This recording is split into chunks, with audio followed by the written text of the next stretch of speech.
What is the truth about prologue, and do you need one for your memoir? We're going to look at that in this video, as well as what is the difference between prologue, preface, foreword, and introduction. Hello, I'm Brenda. This is Write Your Story, and I'm here to help you to write your memoir. So what is the story about prologue?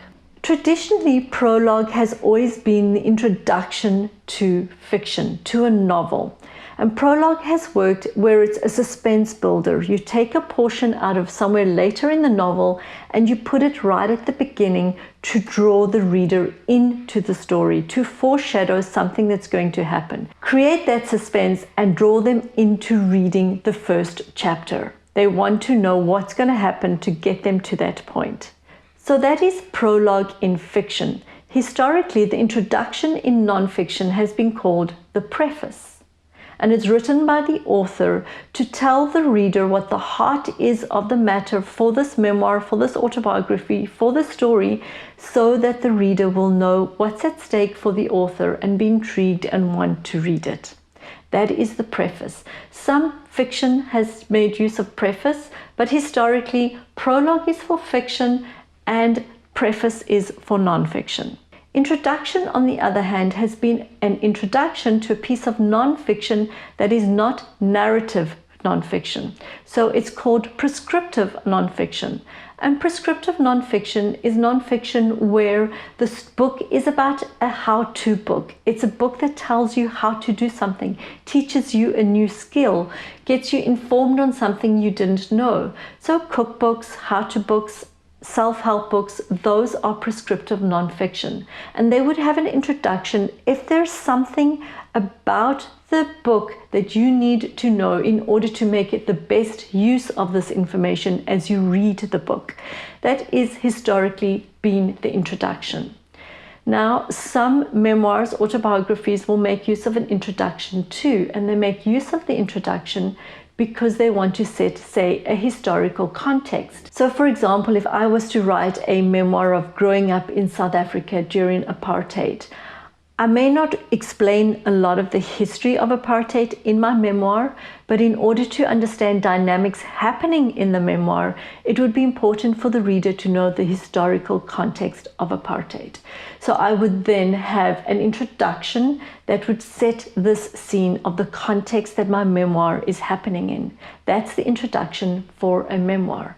Then I would traditionally, historically write the preface to let them know why my heart is in the story, why it matters to me. So those are the clear lines. Foreword then, which we'll deal with in another video completely, foreword is written by somebody else to actually recommend your book. So we're going to take foreword now and put it to the side and come back to it in another video to explore it a little deeper. There's not much confusion around foreword. Not much, a little bit, but not much. So we're going to put that aside. The confusion comes in with prologue, preface, introduction, and how to use them with memoir. So what I've outlined for you up till now are the clear lines historically of prologue for fiction, preface for nonfiction, autobiography, memoir, introduction for a how-to book, a cookbook, something where a skill is going to be used for nonfiction, or where we now need to create a historical context for the memoir. That's all pretty clear. So where does the confusion come in? Why is it that now you can actually open a memoir and see a prologue, open a memoir and see an introduction being used differently from what I've just explained to you? Why is it that you don't often see preface? I personally think because of memoir. Memoir has really come into its own as a genre. It is a highly read genre. And as part of memoir writing evolving, the writers of memoir have developed and utilized narrative techniques in order to tell their story. And so memoir has evolved into storytelling. And storytelling makes use of narrative techniques. Historically, memoir has been more along the lines of autobiography, and preface has worked well in that context.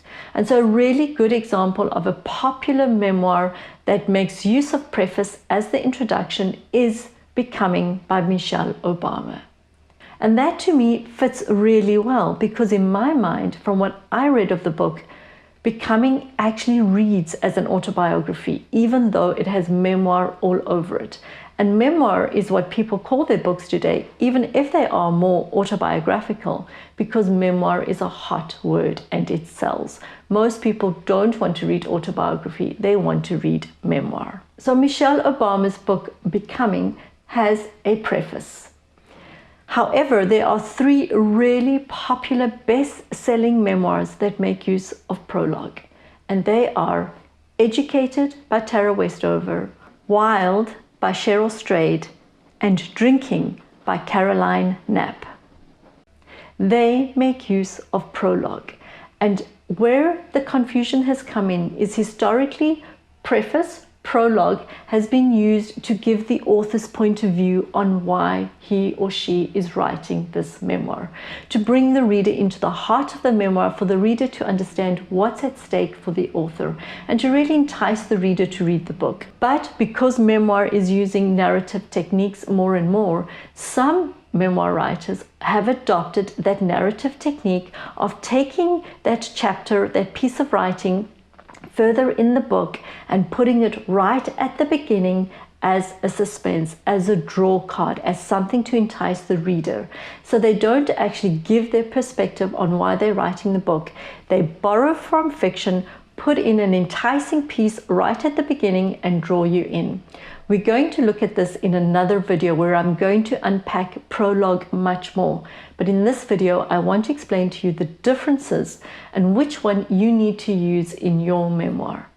So the last topic to talk about is introduction. Even now, memoirs are using introduction not in the context that I explained at the beginning of the video, not to give perhaps historical context, but really interchanging it with preface and prologue, but simply calling it introduction. And one of the memoirs that does this is Taste by Stanley Tucci. His introduction has a background to his family, it has an intensive dialogue with his mother, it has some background to martini drinking in his family, and so that is how he has structured his introduction, quite unconventionally. And that is the gift of memoir. Memoir is unfolding, growing, finding its own way, borrowing from fiction, borrowing from prescriptive nonfiction, and using it in memoir. And so the question then is, what do you do? How do you use it?